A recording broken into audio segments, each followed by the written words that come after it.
Good afternoon, and we are here at the Toronto Democracy Forum, and I am with Ayemen. Thank you so much for taking the time to be here.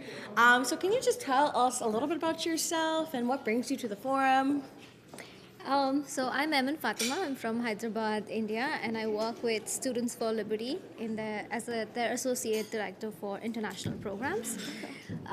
What brings me here, number one, is Khalid and his team because they've been doing incredible work, and secondly, the theme of the conference and the work of VN because I think in these polarizing times, we need a little bit more representation and dialogue on some of the most difficult conversations. Absolutely, couldn't agree with that any more than what you said. Thank you so much. And in your view, what steps can society take to rebuild trust in civic institutions? I think the first step would be honest conversation and acknowledgement that we have a problem.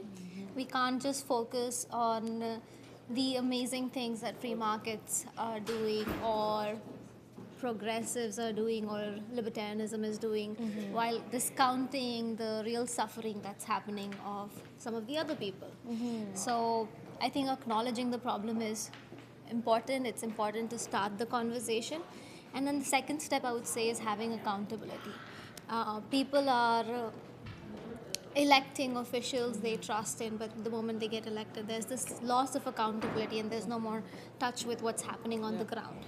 So I think if we were to believe in institutions delivering to the people and the promises, good or bad policies, there needs to be a conversation where people understand the benefit of a democratic process or philosophies or ideas that promote prosperity, freedom. Of course, I totally understand. I believe that people need to educate themselves and work collaboratively to be able to really pivot into the world that we want to see and the institutions that we want to have, right? So thank you so much for that. I so appreciate that. Thank you so much for your time today, and I hope you get to enjoy the rest of the conference. Thank you so much for having me, and the conference was great so far. Awesome. Yay. Okay, well, bye for now.